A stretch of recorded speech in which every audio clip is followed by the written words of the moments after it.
você que gosta de automobilismo, tá no ar o Grande Papo com Reginaldo Leme, onde a gente explora grandes histórias, grandes momentos, sempre ao lado do Regi, e hoje nós vamos falar sobre hegemonias. A Fórmula 1 já viveu longos períodos de domínios, inclusive com a Mercedes AMG Petronas mais recentemente, mas tem Ferrari, tem Red Bull, tem McLaren, muita coisa legal para a gente contar aqui para você. Lembrando sempre que esse podcast tem o apoio do lubrificante Petronas Cintium. A performance dos campeões da Fórmula 1 está ao seu alcance com Petronas Cintium. Tudo bem, Regi? Tudo bem, Thiago. Tudo bem, amigos da Petronas. Vamos mais esse bate-papo, o primeiro deles assim com câmeras agora, né? Então vamos ver no que dá. É um formato muito legal de a gente conversar aqui com vocês, agora com as câmeras aqui conosco, né? E, Regi, eu queria que você comentasse primeiro sobre aquela que foi a grande hegemonia inicial da Fórmula 1. A Fórmula 1 começa ali nos anos 50 e ela tem um personagem central, Juan Manuel Fangio. Fala um pouquinho pra gente sobre ele. É ainda hoje o piloto que tem a melhor média, né, de pole positions, de vitórias, em relação ao número de corridas que ele fez, que é muito pequeno. Na época, um campeonato mundial tinha 6. Começou com 6, né? Depois passou a ter 7, 8 corridas no máximo. Mas o Fangio geralmente marcou, teve uma marca muito importante. Aqui a gente está pesquisando para ver os títulos dele. 1951, 54, 55, 56 e 57. E interessante, por 4 equipes diferentes. Aí que você vê a qualidade do piloto, porque não era em função do carro apenas, mas para onde ele fosse, ele fazia do carro da equipe uma equipe vencedora. O primeiro foi com a Alfa Romeo, né? Os 2 seguintes pela Mercedes, o 4º pela Ferrari e o 5º pela Maserati. Esse é considerado aqui a obra-prima dele, por tudo, pela forma como aconteceu. Naquele ano, a Ferrari era melhor e ele havia deixado a Ferrari por ter um conflito com o comendador Enzo Ferrari. Que não era difícil, né? O comendador era meio difícil, se bem que o comendador era um fã muito grande dele, né, do Fangio, mas eles tiveram um desentendimento e ele acabou indo então para Maserati e cravou a Ferrari. Pois é, reza a lenda que o Fangio queria introduzir algumas questões na Ferrari que não lhe eram permitidas ali pelo grupo que cercava, né? E curioso, porque a gente viu isso se repetir ao longo de toda a história, de toda a trajetória da Ferrari na Fórmula 1, muitos anos, inclusive o Alain Prost reclamou disso, muita gente reclamou disso anos mais tarde. Agora, por que, Regi, que a gente teve um domínio, uma hegemonia de um piloto? O que fazia o Fangio ser esse cara capaz de ganhar de Mercedes, de ganhar de Maserati, de ganhar de Ferrari, de Alfa Romeo? Ou seja, era uma hegemonia que não era do carro, como você falou, era do piloto. O que ele tinha de diferente dos outros? Pela época, né, Thiago? Uma época muito diferente, a época em que o conhecimento de mecânica valia, né? Muito mais do que a gente fala muito do conhecimento de mecânica do Piquet mais tarde, mas nessa época não. Nessa época o cara era praticamente um mecânico. Quantas vezes ele tinha que parar o carro e dar uma ajustada no meio da pista e continuar, né? Era uma fase assim bem primária assim do automobilismo. E o diferencial dele era esse.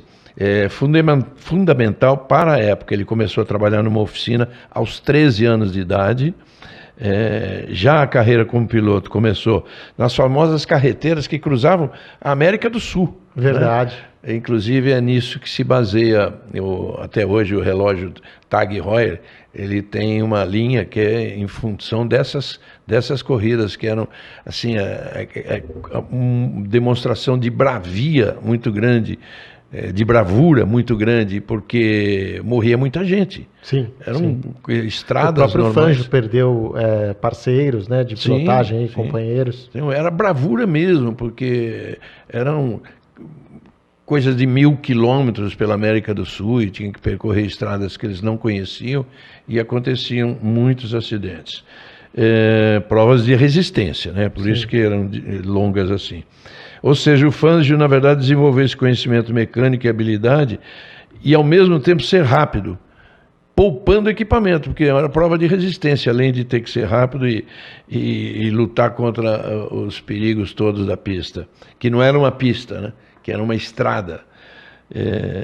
E ele resultou, tudo isso que ele fez resultou em menos abandonos e mais vitórias. Por isso a média de vitórias dele ainda é a maior de todos da história. 47% das corridas que ele disputou, ele venceu. É muita incrível, coisa, né? Incrível. E de pole positions, 56%. E a gente está falando de um cara, como você mesmo mencionou, que nem sempre teve o melhor carro. Em uma das temporadas, deixando a Ferrari depois desse atrito com o Enzo Ferrari para se lançar com a Maserati novamente, e a Maserati conquistando o título em 57 nessa obra-prima do Fangio. E aí então uma década completa de domínio de apenas um piloto, e a Fórmula 1 vivia assim a sua primeira grande hegemonia, né? Que teve até um preço, Regi, para um piloto, o Stirling Moss. Eu arrisco dizer que esse período de dominância do Fangio privou a Fórmula 1 de ter o Moss como campeão. O Stirling Moss, que estava vivo até recentemente, ainda é o grande ídolo de qualquer piloto britânico. Eles tinham na cabeça o nome de Stirling Moss.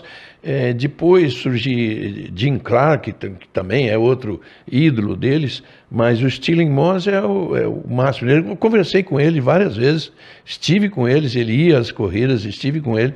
Era um cara muito legal, e ele até brincava com essa história dele de ser um eterno vice, né? Sendo que, na verdade, ele perdeu um dos campeonatos que ele perdeu foi exatamente pelas regras que existiam no momento, né, naquele tempo, por exemplo, a Ferrari tinha lá 3 carros, um era do Fangio, mas o Fangio quebrava, então eles valorizavam muito mais o piloto do que o carro. O Fangio quebrava, primeiro carro que entrasse no box ele pegava e continuava a corrida e valia, né? Então ele teve algumas vitórias assim, vamos dizer, em dupla, são vitórias dele, mas em dupla. E numa dessas o Stirling Moss perdeu um título assim. É um pecado que a gente não tenha na lista de campeões. E ficou tão conhecido isso, né? O Stirling Moss sempre vice, que o Alain Prost passou por isso numa época, né? Lá mais tarde, na época já de McLaren, ele não tinha nenhum título e tinha o Niki Lauda como parceiro, e os ingleses, depois de tantos vices do Alain Prost, chegaram a apelidá-lo de Stirling Prost. Né? A turma não perdoa. E o Prost, ele chegou como um grande nome na Fórmula 1 e acabou perdendo aquele campeonato de 83 para o Nelson Piquet, que a Renault já considerava ganho, né?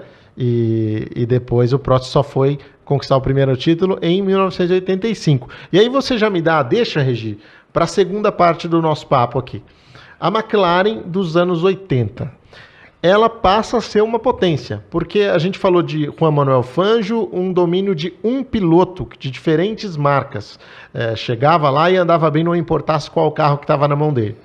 Depois é que a gente vai ver, já nos anos 80 é que a gente vai ver um domínio de uma equipe, efetivamente. A Tyrrell foi muito competitiva, a Lotus foi muito competitiva, diversas equipes foram competitivas nos anos 60, 70. Mas nos anos 80 a McLaren deu um salto. De onde surgiu esse domínio da McLaren? E eu acho que esse domínio fala muito com o brasileiro, né? Porque a gente também viveu esse momento lá com o Ayrton Senna. Claro. A McLaren de 84 a 91 ganhou todos os campeonatos, ganhou 7 campeonatos, né? Só não ganhou aquele de 87... 86, que a Williams jogou no colo da McLaren. Isso aí, né? Isso aí. Quer dizer, na verdade ganhou aquele também. No 87 ele não ganhou. Aí pulou 87 e ganhou de 88 a 91 de novo. Aí já com Senna e Prost, né? E até 86 ela já tinha o melhor carro e jogou no colo do Prost, da McLaren, porque aquela história que todo mundo sabe, né? Da Williams lá na última corrida. Bom, passaram o ano todo brigando, né? Piquet e Mansell dentro da equipe. O Piquet achava que o Mansell era privilegiado, e era, né? E ele lutava contra isso, conseguia a simpatia de alguns mecânicos para para tentar driblar naquela época em que cada piloto fazia o acerto do seu carro, sem conhecimento do outro engenheiro. E na última corrida, eles estavam usando a Pirelli. Olha que coisa, a Fórmula 1 tem dessas histórias. Assim, a Pirelli voltou à Fórmula 1 naquele ano, e uma corrida antes, no México, ela equipando o carro da Benetton, ela ganhou pela primeira vez, com o Gerhard Berger. E aí a corrida seguinte era a Austrália decidindo o campeonato, né? O que aconteceu?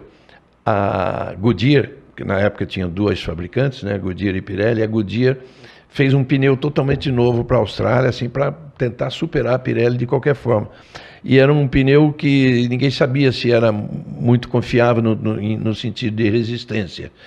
E o Mansell liderando a corrida. Primeiro o Piquet liderou a corrida, aí o Mansell liderou a corrida tranquilo, e até o momento em que ele, passando na reta principal de Adelaide, tem um estouro fantástico. Quem já viu essa imagem no YouTube, é um negócio maravilhoso, né? Saindo faísca para todo lado, e ele, inclusive o Mansell conseguiu controlar o carro totalmente desequilibrado, ele controlou, entrou na área de escape já com velocidade bem reduzida, acabou nem batendo, né? Mas foi um perigo imenso, enorme, e a equipe ficou receosa com o que poderia acontecer com o Piquet. Aí o Piquet dominando a corrida, campeão do mundo. Nossa, eu estava lá já comemorando isso, né? Mas só que a gente não sabia que no rádio, a gente não tinha acesso ao rádio naquela época. No rádio a equipe já estava conversando com ele. Vamos ter que parar, porque isso aconteceu com o Mansell, pode acontecer com você. E ele não estava querendo parar, né? Parece que teve uma conversa longa, tal, enfim, ele parou. Aí no momento em que ele parou, o Prost ele teve tanto azar antes disso, que nesse tempo ele teve muita sorte. O Prost, que tinha tido um problema de pneu nas primeiras voltas, já tinha feito o pit stop dele, estava com um pneu que ele tinha certeza que ia resistir até o fim, e era a mesma marca do pneu da Williams. E, nossa, quando recebeu a bandeirada, o Prost parou 100 metros depois, ele saiu do carro, assim, ele não acreditava, né? Que já era o bicampeonato, mas pô, ganhei isso assim. Ele era para ser terceiro no campeonato, de repente caiu no colo dele. E terceiro título seguido da McLaren, 84 com o Niki Lauda, naquela decisão por meio ponto, 85 Prost, 86 Prost. Então já era a metade desse período de dominância, pelo menos em número de conquistas da McLaren, né? Bom, a McLaren, para conseguir isso, ela passou por uma grande reestruturação, né? Com a chegada do Ron Dennis. O Ron Dennis, ele tinha uma equipe na Fórmula 2, ele tinha uma estrutura chamada Project 4, que era ele, o John Barnard, como é que chama? O Creighton Brown, e tinha mais um que eu não me lembro agora, que era a parte administrativa. O John Barnard era o projetista. Então eles chegaram, inclusive o Chico Serra, brasileiro, corria para o Ron Dennis na Fórmula 2. E o Ron Dennis chegou a cogitar... O Ingo Hoffmann também, né? O Ingo também.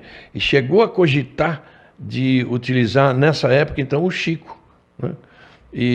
Mas o Chico ainda não estava preparado, eles preferiam fazer mais um tempo na Fórmula 2. Né? E aí, para a gente puxar então a trajetória, Bruce McLaren, evidentemente dono da McLaren, depois Ted Meyer, e aí o Ron Dennis entra quando a McLaren já está num período de declínio, né? Sim, ele conseguiu comprar, esse grupo, o Project foi comprar, e mais tarde ainda, ele já tinha equilibrado as finanças, aí ele ganhou a sociedade do Mansur Lojej. Aí né, não faltou árabe. Dinheiro mais. Aí não faltou dinheiro mais, e foi exatamente que pegou a era do Ayrton Senna, né, e Alain Prost. Ela contou com alguns dos melhores engenheiros. A gente fala que o dinheiro na Fórmula 1 vale muito, não é para ter... Ela vale muito no sentido, e o homem não vale nada, vale o ser humano. Então, o dinheiro vale no sentido de contratar as melhores pilotos, não são só as melhores pessoas, não são só os melhores pilotos. né? Então ela tinha os melhores engenheiros que ela conseguia trazer e formou uma equipe imbatível porque pela competência mesmo dos engenheiros, não só o cara que projeta o carro, mas depois a evolução na Fórmula 1 é isso, a evolução de um carro durante o ano às vezes é mais importante do que a forma como ele nasce. Se bem que a gente tem o hábito de falar que um carro mal nascido não se conserta, né? Mas não se pode não se consertar, mas evolui bastante. Veja o que a Mercedes fez o ano passado, né? Sim, e, aliás, no começo desse ano já, né? Com o segundo lugar do Hamilton agora na Austrália, chamou bastante atenção, sim, o crescimento e desenvolvimento rápido da Mercedes. Você já deu um spoiler aí, Regi, de quem eram esses caras, mas vamos passar de novo aí. Esses engenheiros que você falou de que tinham uma capacidade muito grande, que eram os caras da época e que ajudaram a McLaren nesse processo dos anos 80. O John Barnum, o Steve Nichols, que fez o carro campeão do mundo do Ayrton Senna. E esse carro, ele foi... MP4/4 de 88. E depois ele foi recebendo up-to-dates, né? E o /5, o /6, mas no fundo era o mesmo carro. Sim. Um carro vencedor em qualquer situação. Mais tarde veio trabalhar lá o Gordon Murray, mas quando ele já tinha saído da Brabham, já tinha se desligado aí do Nelson Piquet, ele que foi eterno parceiro do Piquet, curiosamente passou a ser um parceiro do Ayrton Senna. Outra coisa importante, né? A McLaren, ela tinha uma estrutura tão forte que ela foi a primeira a fazer um motor Porsche ganhar, e depois, da Porsche, ela pulou para a Honda e continuou ganhando. Foi aí que se tornou imbatível. Mas a primeira vitória da Porsche, eu nunca me esqueço, no Rio de Janeiro, a matéria que eu fiz para o Jornal Nacional começava assim: e a Porsche já ganha a corrida. Impressionante. E eles levavam o nome, Regi, da empresa do Ogier, né? Do Mansur Ogier. A TAG. A TAG, exatamente. Então, assim... A TAG quer dizer Technique da Vanguard, né? Em a mesma dos relógios na época, sim, hoje não é mais, né? Sim. Hoje os relógios são de outra empresa, mas mantém o nome TAG. De qualquer forma, a gente vê aí a estrutura que eles criaram, de ter uma Porsche na parte técnica atuando e a TAG com todo esse investimento para fazer a coisa girar ali, né, nessa época dos motores Porsche, né? A ponto de, isso já com a Honda, ganhar 15 das 16 corridas, né, de 1988 e só perder uma. Vamos dizer assim, é até pecado falar isso, mas por culpa do Senna. Né? Acho que ele admitiria também hoje, se estivesse aqui com a gente. Ele estava liderando assim com folga, uma folga enorme em cima das duas Ferraris, e era Monza. Sim. Né? E aí ele encontrou na chicane o Schlesser, que estava praticamente estreando. Ele era um piloto da Williams, mas era assim, um piloto pagante. Não era pagante porque ele era amigo do Frank Williams, mas enfim, era um tapa-buraco ali. E muito fraco até. E ele entrou na chicane totalmente desequilibrado e o Senna... Naquela época, o Senna ainda tinha essa que tinha feito ele antigamente na Lotus deixar de vencer muitas corridas, né? Aquele ímpeto. Então ele viu o carro do Schlesser todo desequilibrado e manteve para fazer a chicane do jeito que... eu vou passar, eu vou fazer a chicane sem bater nele. Ele não é louco? Ele está me vendo? Está me vendo. E bateu. E imagine, as duas Ferrari fizeram dobradinha. Foi Alboreto e Berger, a ordem era essa, né? Alboreto e Berger. Acho que foi vitória do Berger, né? Vou até consultar aqui para a gente ter a certeza. E dias depois da morte do Enzo Ferrari. Exatamente. Né? E foi muito importante isso para a Ferrari e para a Itália inteira. E a Ferrari que já vinha desde 1979 sem vencer campeonatos, continuaria nessa fila até o Schumacher tirar, né? A Ferrari da fila já nos anos 2000. Vamos falar, aliás, da Ferrari aqui, da hegemonia da Ferrari. Mas então essa vitória foi muito importante. Então a ordem foi Berger e Alboreto, Regi. Berger venceu, tá. Alboreto foi o segundo colocado nesse Grande Prêmio da Itália. A única prova que a McLaren não venceu. ainda é a maior média de vitórias da história. 93%, né? Então, assim, nem esse período todo que a gente assistiu da Mercedes, que a gente vai falar também, a Mercedes AMG Petronas, aí vencendo a partir de 2014, nem o da Red Bull, nem o da Ferrari, em nenhum momento, em porcentagem, nenhuma dessas equipes conseguiu superar o que fez a McLaren aí, dessa turma toda aí, de Gordon Murray, de Steve Nichols, o John Barnard nessa época já não estava mais, né, já tinha deixado o time, mas de qualquer forma, aliás, ido para a Ferrari, né? O John Barnard saiu para ir para a Ferrari. Foi. E aí, então, ninguém conseguiu alcançar esses resultados. E sabe uma coisa importante, assim, só fazendo uma interrupção? A gente fala que é muito chato quando tem um piloto e um carro dominando, que foi a época do Hamilton na Mercedes, está sendo agora do Verstappen na Red Bull, foi do Schumacher na Ferrari. Mas essa época da McLaren eram dois pilotos do mesmo nível, né? Alain Prost e Ayrton Senna, dividindo as vitórias. Então, havia disputa mesmo, tudo bem, e com o mesmo carro.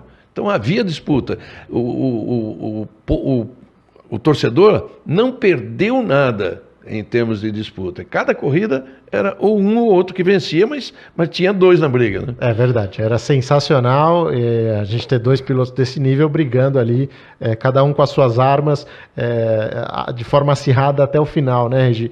E aí a McLaren, ela perde esse domínio a partir ali dos anos 90, quando chega a Williams.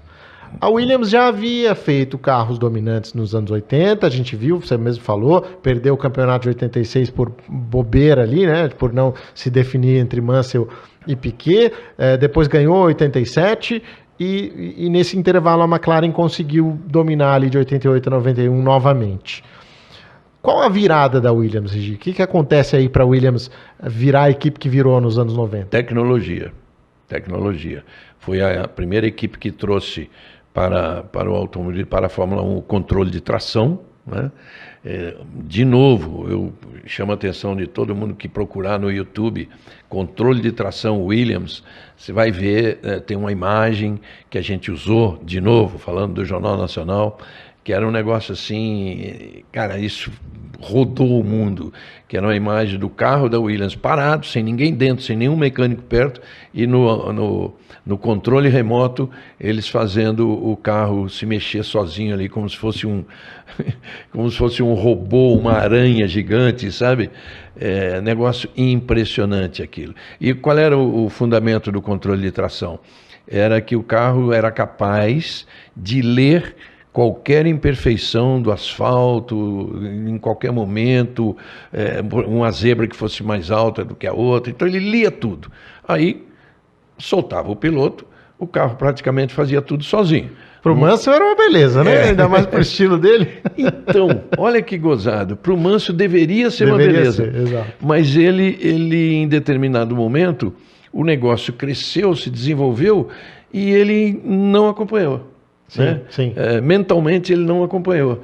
E aí, era tanto favorecimento que a Williams dava ao Mansell, que aí, como eles viram que o Piquet acompanhava, que o Piquet estava progredindo mais, a Williams pegou simplesmente e tirou o controle de tração dos dois carros, falou, vocês se virem aí sem o controle de tração. E só foi voltar muitos anos depois. Isso. Aliás, dar um crédito aqui para um cara que eu sou muito fã, né, da história dele, do Damon Hill, que foi piloto de teste da Williams nessa época e que ajudou a desenvolver esse sistema e ensinar o Mansell a andar com o carro com controle de tração. E aí foi o que... A gente fala controle de tração, mas na verdade controle de tração mais suspensão ativa. Suspensão ativa, perdão. Suspensão ativa. O que eu quis falar também é o que essa imagem toda é da suspensão ativa. Exato. Mas que o controle de tração ajudava muito para você conseguir tudo isso toda essa leitura que o carro fazia. E aí o Mansell teve esse carro nas mãos, o FW14B. E arrebentou. Agora, acho que está na hora da gente citar um outro personagem aí, né? Por trás desse projeto. Está na hora de falar do cara que hoje domina e que na época ele estava assim, começando a botar a carinha dele para fora, que é o Adrian Newey, né? Um cara, aliás, você sabe da história, curiosamente, o primeiro emprego dele quando saiu da Escola de Engenharia da Real, a Royal Air Force da Inglaterra, ele se formou especializado em aerodinâmica e veio trabalhar no Brasil, na Copersucar Fittipaldi. Mas era um iniciante, era um cara que ficou algum tempo e foi embora, porque ele tinha uma carreira muito grande. Estagiário do Harvey Postlethwaite. Sim, e que era outro grande cara, que foi da Ferrari, fez a Ferrari na época do George Scheckter, o último campeão que a Ferrari teve antes do Schumacher. Então o Adrian Newey foi o dono desse carro, chamou a atenção de todo mundo. Então é um cara que, já falei que ele começou aqui na Copersucar Fittipaldi, isso como estagiário, quando ele acabou de se formar. Depois ele foi trabalhar na equipe Marti de Fórmula 1. Gente, vocês não acreditam. Tinha uma corrida em Paul Ricard. Paul Ricard era, na época, então, era o único asfalto de fato liso, né, que todo mundo considerava um asfalto perfeito. Paul Ricard na França. Bom, começa o treino, os carros da Marti, que era então do Ivan Capelli e do brasileiro Maurício Gugelmin, barbarizando, somando todos os melhores tempos. O Capelli era um grande piloto, o Gugelmin também. O Capelli era fenômeno, né? E acabou sendo, assim, teve uma carreira praticamente injustiçada na Fórmula 1, como teve o Jean Alesi e outros tantos, mas por questões de sair de um lugar e ir para o outro, e não estar nunca na hora certa e no lugar certo.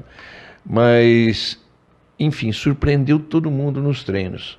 Aí era a pole do Capelli, o Gugelmin, na hora da classificação, não foi o segundo colocado, mas ficou logo atrás. Daí foi aquela corrida que deu uma largada que o Gugelmin tinha um carro tão veloz e a primeira curva de Paul Ricard tinha uma certa distância, ele passou todo mundo e bateu na traseira do Nigel Mansell e capotou, uma largada que foi cancelada, teve que voltar tudo, só que na época podia usar carro reserva, então largaram todos os carros. E aí ele vai para a Williams e a Williams inicia esse período de dominância. A partir de 91 o carro já era muito rápido, né? A gente já tinha a Williams disputando com o Ayrton Senna ali até o final. 92 o Nigel Mansell conquista o campeonato com o carro que o Senna chama de carro de outro planeta. De outro planeta. E aí esse domínio seguiria até o final dos anos 90, né? Exato. O Senna que chamava de carro de outro planeta, ele já estava meio... Não estava brigado com a McLaren, não. O que ele queria... O Senna teve uma coisa assim na carreira dele, ele sempre queria o melhor carro, né? Sim. Então, a McLaren era o melhor carro, fomos para lá, da Lotus para a McLaren. Aí depois deixou de ser, até porque ficou trocando de motor. Ele fez mágica de fazer a McLaren ainda com motor Ford Cosworth disputar o título daquele ano de 86, quase até o final, né?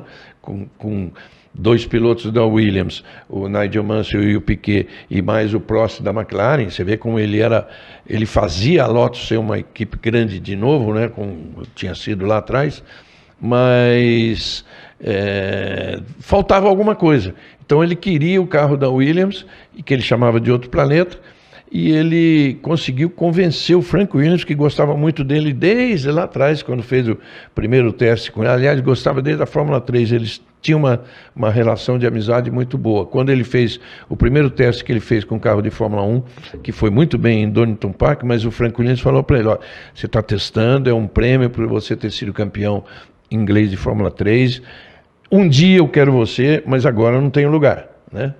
E mais tarde veio a ter, porque ele queria aquele carro e tirou o Alain Prost, campeão do mundo, tirou da Williams, que fez o Prost abandonar a carreira, convencendo o Frank Williams. Ele chegou num determinado momento a falar que correria de graça para a Williams, lembra disso? Sim, lembro. E tem outra passagem muito boa também, que isso está na biografia do Damon Hill, que eu citei aqui, que o Senna, quando estava negociando com a Williams para 94, ele precisava da grana dele e também a Williams precisava de uma grana para pagar o Prost. O Prost ia ficar um ano parado, ia se aposentar, né? A aposentadoria compulsória, e a Williams não tinha essa verba toda, e que o Senna foi até na verdade pediu para o Frank Williams ir até o diretor da Reutemann, a patrocinadora, e que o Frank foi com esse pedido, né, falando, a gente precisa de mais dinheiro, porque agora está vindo o Senna. E que o diretor falou, olha, eu pago o circo, mas eu não pago o macaco. Então, se vira aí com os teus personagens. Eu estou garantindo aqui o circo, que o macaco que você vai colocar lá para entreter o público é problema seu. Então, e curiosamente, né, Regi, 94, o único ano em que a Williams não foi campeã desde 92. 92 a 97, ela engatou essa sequência de títulos. Na verdade, perdeu 94 o campeonato para o Schumacher com o Ford, né? 95 perdeu também para o Schumacher de Benetton, já com a Benetton Renault, mas 92, 93, 96, 97 foram campeões até com certa facilidade e ficou aí esse período de domínio muito grande da Williams, que a gente lembra aqui entre essas grandes marcas, entre esses grandes nomes que dominaram a Fórmula 1. Tinha um poderio mecânico, aerodinâmico e fez da Renault uma fábrica campeã do mundo de motores. Verdade. Né? O primeiro título da Renault foi com a Williams. Foi com a Williams. E tem uma coisa, o Senna em 94, o ano que ele morreu, ele teria sido campeão com certeza. Também acho. Aquele ano que o Damon Hill chegou no final lutando com o Schumacher, né? E só não foi campeão o Hill por causa da vigarice do Schumacher, que todo mundo conhece também, em Adelaide, na Austrália. E o Senna chegaria naquele ano, se ele tivesse tido paciência com o carro, porque ele me disse uma frase na segunda corrida do ano, em Aida, no Japão, ele falou assim: justo na minha época os caras erraram o carro. Quer dizer, não é errar o carro, é um carro assim, não nasceu com a perfeição que tinha os outros, exatamente porque as regras tinham coibido as ajudas eletrônicas, mas era uma questão, ainda mais ele, Ayrton Senna, já um cara super preparado, ele teria condições de fazer daquele carro um carro campeão. Você está curtindo com a gente aqui o grande papo com o Reginaldo Leme, com o oferecimento do lubrificante Petronas Cintium. Mais desempenho para o seu carro, mais economia para você. Regi, vamos seguir falando aqui desses domínios, agora de Ferrari. A partir dos anos 2000, a gente tem a Ferrari dominando a temporada e também começando a vencer campeonatos em sequência. Também existe um fator predominante aí, né, nesse domínio que começou lá atrás. Enquanto a Williams ainda estava dominando, a Ferrari se movimentou para que um dia fosse ela. Com a ajuda do Bernie Eccleston. O Bernie Eccleston era um cara que ele mexia as pecinhas do jeito que ele queria. Por exemplo, provavelmente se ele tivesse, quando ele tirou o Schumacher da Benetton, se ele tivesse colocado o Schumacher, por exemplo, numa McLaren, ele ia manter ou aumentar a desigualdade. Ele falou assim, a Ferrari tá para baixo, né? Não ganha campeonatos há muito tempo, desde 79 com o Scheckter.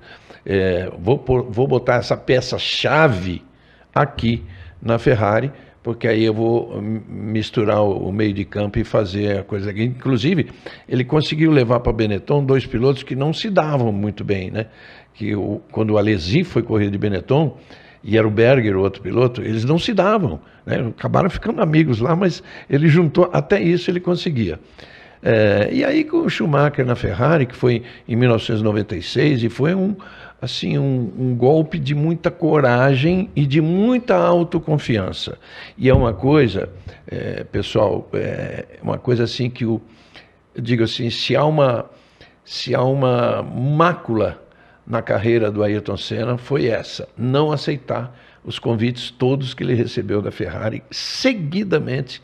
Na época o presidente era o Luca de Montezemolo, que foi um amigo pessoal meu desde a época do Emerson, quando ele era diretor de equipe, né? Diretor esportivo, e frequentava todas as corridas. Depois ele virou presidente, e ele fez vários convites. E o Senna dizia para nós assim: eu não me dou o direito de continuar sem vencer campeonatos. Imagine, ele tinha deixado de vencer campeonatos há quanto tempo? Passou aí 92, 93. 92, 93, né? E ele não se dava esse direito. Ele sabia que ele indo para a Ferrari, ele ia ter que trabalhar algum tempo para fazer a Ferrari voltar a ser competitiva. Foi o que o Schumacher fez. O Schumacher assumiu esse desafio. Claro, levou com ele alguns engenheiros fundamentais que ele tinha na Benetton, né? O Rory Byrne e o Ross Brown. E fez a Ferrari ser de novo uma equipe vencedora. Demorou. Sim. Foi em 96, ela foi ganhar de novo em 2000. Mas era esse tempo, esse desafio que o Ayrton deveria ter assumido em 94. E antes, em vez de ir para a Williams. Esperasse a Williams mais tarde, seria o caso da Williams. Não? Enfim.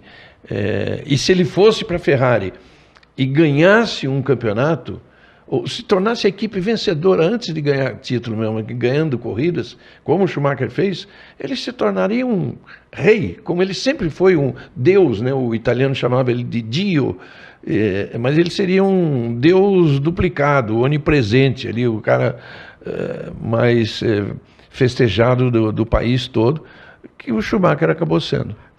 E pouca gente acreditava que isso seria possível, né, Regi? Tem uma frase, na verdade, uma pergunta do Murray Walker no documentário do Bernie Ecclestone, em que aparece o Schumacher ali no período de transição, de fechar com a Ferrari e sair da Benetton, e o Murray Walker chega para ele e pergunta como é que é ser visto como o piloto que está trocando as vitórias por dinheiro.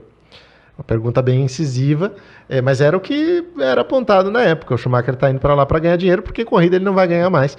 E, muito diferentemente disso, a carreira dele foi construída com base muito no que ele conseguiu na Ferrari e tem todos os méritos, né, pelo domínio, que naquela época era o maior que a gente já tinha visto. Depois veio a Mercedes AMG Petronas e já vamos chegar nela. Mas antes, Regi, antes da gente chegar na Mercedes, Red Bull. Red Bull também teve um período ali em 2000, a partir de 2010, em que ela impôs um domínio que a Fórmula 1 esperava não ver mais, porque ela teve campeonatos extremamente disputados entre o Alonso e o Schumacher em 2005 e 2006, ali também o Raikkonen participando dessa briga, 2007 aquele campeonato decidido na última etapa por um ponto, 2008 aquela briga maravilhosa do Massa com o Hamilton, 2009 a gente teve a Brown GP surgindo no cenário. 2010 foi equilibrado, mas pronto, a Red Bull começou a abrir vantagem ali. Então, como é que a Red Bull chegou nisso aí? Como é que ela chegou nesse período de domínio? De novo, aparece o nome dele, né? Adrian Newey. A equipe Red Bull estava se reestruturando. Eu me lembro que quando ele foi contratado, deu uma notícia de contratação, porque a Red Bull, ela entrou na Fórmula 1 e se tornou logo muito simpática, pela forma como ela encarou aquilo. Ela usava uma logística espetacular, com motorhome enorme, usando cozinheiros do próprio país para fazer aquelas comidas, servindo aos jornalistas, não era coisa exclusiva das pessoas que pertenciam à equipe. Era um lugar agradável de você ir, de repente num intervalo lá, você jogava um pebolim, você tinha um videogame qualquer e tal, e era um lugar bem agradável de você ir, e a Red Bull ganhou a simpatia de todo mundo, mas era uma equipe que estava lá pelo nome da Red Bull, da fábrica de latinhas, de energéticos, tudo, a gente, para ser média equipe. De repente, Adrian Newey contratado, eu falei, nossa, a coisa é séria, a coisa veio para ser grande. E o curioso, né, aconteceu em 2005, até você que me ensinou isso. Eu li no livro do próprio Adrian Newey. Essa leitura é espetacular. Em 2005, ele foi até o motorhome da Red Bull. Tem essa também, a Red Bull trabalhava com o rock and roll no box, aquele barulho todo, sempre bacana, um ambiente bacana. Tá? E o Adrian Newey saiu e foi até o box da Red Bull reclamar do som alto que estava atrapalhando e tal. Aí o que já era o chefe, o Christian Horner, convidou ele para entrar, né, tomar um drink, ficou lá um pouquinho conversando e tal. No final ele saiu de lá contratado. Genial, genial. A forma como o Christian Horner conseguiu seduzir o o Adrian Newey, que acabou também, Regi, a gente falou do Schumacher, ele assumiu um risco grande aí também, porque ele era um cara com passagem vitoriosa na Williams, passagem vitoriosa na McLaren, e aí de repente ele se junta a um time que é o time da festa, o time da bagunça. Aí que se pode dizer que foi dinheiro, na primeira... Inicialmente sim, mas ele conseguiu fazer disso um processo vitorioso, e a Red Bull virou o que virou a partir de 2010. Quatro títulos consecutivos, né? Ela já tinha o Sebastian Vettel, que corria pela então Toro Rosso, que era a equipe B delas, tinha vencido aquela corrida em Monza, que foi um acontecimento. Ele venceu a corrida, ele se aproveitou bem da chuva nos treinos, fez pole position, depois a corrida meio molhada, meio seca em Monza e ganhou a corrida. E aí, quando ele passou a correr pela Red Bull, ele já era um cara muito bem preparado, tanto que hoje tem 53 vitórias, né? É o segundo piloto com mais vitórias na história, né? Tem o Hamilton, o Schumacher, ele e depois terceiro, o Prost, terceiro com o maior número de vitórias. O Hamilton 103, o Schumacher 91, o Vettel 53. Depois o Prost 51. Exatamente. E depois o Senna 41. Não, antes do Senna tem. Agora o Senna 41. Por enquanto, né? O Verstappen está chegando. E o Verstappen, perdão. Várias vezes eu vou falar Verstappen, falo Schumacher. E o Verstappen chegando. Está com 37, faltam 4 aí para chegar no número do Senna. Mas a Red Bull se tornou uma equipe vencedora, com uma dupla muito forte, o Vettel e o Mark Webber. O Vettel se mostrou então, porque ele era aquele cara bonzinho, ele se mostrou um cara, aquele ruinzinho que se torna super campeão, né? Nossa, quantas vezes competitivo, né? Competitivo, botou o companheiro da equipe para fora na chegada de corridas, como teve uma vez na Turquia, e aí teve essa carreira vitoriosa toda. A gente fala, Regi, dessa questão de assumir riscos, e todos os domínios que a gente traz aqui mostram isso, que alguém assumiu um risco em algum momento. Schumacher assumiu o risco de ir para a Ferrari. Adrian Newey assumiu o risco de, depois de tomar o drink lá na Red Bull, assinar contrato com o Christian Horner. E a Mercedes AMG Petronas também contou com alguém que se dispôs a correr um risco. No caso, Lewis Hamilton. Acho que aí começa a história de domínio que a Mercedes impôs nos últimos anos, né?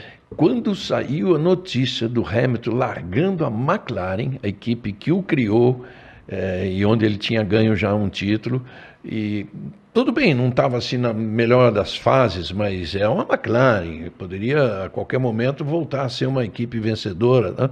Quando surgiu a notícia que ele estava indo para a Mercedes era uma equipe que a própria Mercedes-Benz reclamava: pô, a gente faz tudo isso, investe e não ganha nada. Era a Brown GP, vencedora. A Mercedes assumiu a Brown, que tinha dominado 2009, e não deu sequência a isso. Não deu sequência. Tinha uma vitóriazinha do Nico Rosberg na época. Chamou o Schumacher, trouxe o Schumacher de volta para a Fórmula 1, e o Schumacher ficou 3 anos lá sem ganhar nenhuma corrida. A única vitória foi isolada ali do Nico Rosberg, se não me engano, em 2013, né? Isso. Aí, graças a Nick Lauda... 2013 já estava o Hamilton, 2012. 2012, tá. Graças a um trabalho do Nick Lauda, experiente, acreditando no projeto da Mercedes, foi lá e começou a trabalhar a cabeça do Lewis Hamilton. A gente não sabe quantas reuniões aconteceram, mas ele topou esse desafio e deu no que deu, né? Você falou do Nick Lauda, Regi. Esse foi um dos personagens fundamentais nessa ascensão. Teve outro que eu diria que a Williams não soube aproveitar.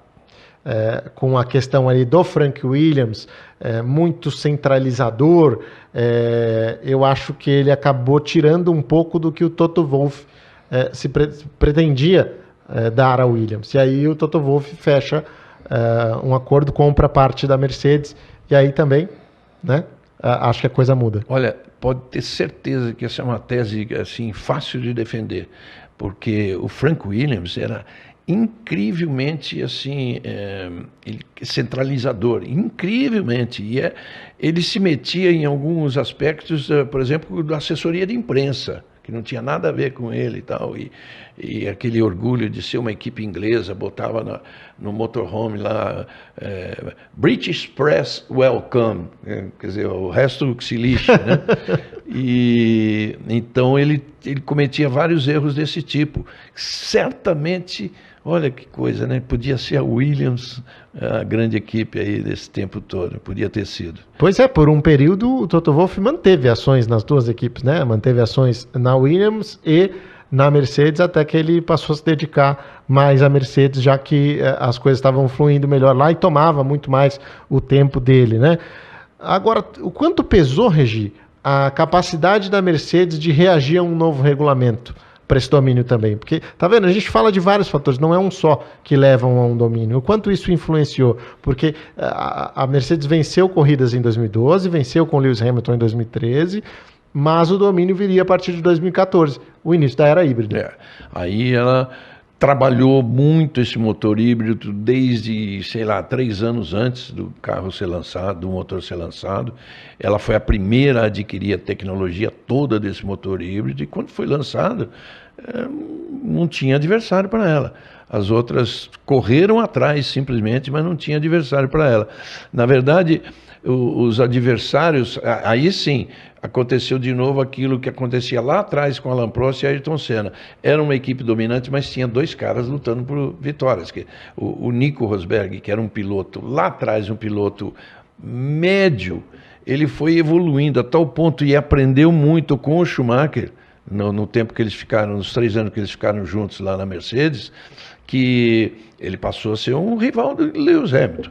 Tudo bem, Hamilton, o Rosberg está um pouquinho muito atrás, mas ganhou um dos títulos dele. O Rosberg sabia desequilibrar mentalmente o Hamilton, que é difícil, porque o Hamilton é mentalmente muito forte, mas ele tinha os momentos de conseguir desequilibrar o Hamilton. E teve uma corrida na Malásia, já pertinho do final do campeonato, que quebrou o motor inquebrável. O motor do Hamilton quebrou, que você vê ele agachado ali com a mão na cabeça, tipo assim, perdi o campeonato, e foi em 2016, perdeu mesmo. Mas todos os outros foram dele, né? É verdade. E no total foram 8 campeonatos de construtores, 7 de pilotos, e uma sequência que só foi interrompida agora com a Red Bull e com o Max Verstappen iniciando aí esse período em que eles estão melhores no campeonato, na classificação. Outra história muito legal, Regi, essa eu ouvi do próprio Toto Wolff no podcast Beyond the Grid da Fórmula 1, que ele conta que quando ele chegou na equipe Mercedes, ele e o Niki Lauda meio que se estranharam, porque o Niki Lauda também não era um cara fácil, né? Era um cara, um cacique ali que não gostava de ver outros caciques no seu terreno. E ele diz que eles tiveram alguns problemas sérios até que a Mercedes chamou para uma reunião na Alemanha, e para ver como é que eles conseguiam resolver. E que o Niki Lauda chegou e propôs para ele assim, falou, eu gosto de acordar cedo, eu tô lá sempre de manhã, e eu vejo que você tá meio arrastado, né, você não gosta muito, né. Ele falou, não, eu sou mais da tarde. Ele falou, então chega mais tarde, eu trabalho de manhã, você vai à tarde. E a partir desse dia, não só começou a dar muito certo, como eles se tornaram amigos, e jantavam juntos, enfim, passou a ser a pessoa que o Toto Wolff tinha de companhia, de confiança, foi o Niki Lauda nesse período todo. Bom, esse podcast aqui, você sabe, tem o apoio do lubrificante Petronas Cintium. A performance dos campeões da Fórmula 1 está ao seu alcance com Petronas Cintium. Regi, que legal bater esse papo aqui sobre hegemonias, né? Tanta gente fala, como é chato quando a gente tem o domínio de uma equipe de Fórmula 1, mas olha quanta coisa tem por trás disso. Tem por trás disso. Algumas coisas que justificam essa hegemonia, né? E outra, que a Fórmula 1 é cíclica, né? A gente teve todas essas aqui das quais a gente falou, agora é da Red Bull. Sei lá, daqui a alguns anos é de uma Williams, de uma Haas. 2026 está aí, com uma Aston Martin, pois é. 2026 está aí com um novo regulamento, um novo motor, sabe lá quem vai sair na frente, né? É isso, pessoal. Muito legal aqui mais esse grande papo com o Reginaldo Leme. Te agradeço, Regi. Obrigado e até a próxima. Até a próxima. Até a próxima. Amigos da Petronas, é demais, de prazer de ter esse bate-papo aqui que a gente tem regularmente. Valeu. Tchau, tchau.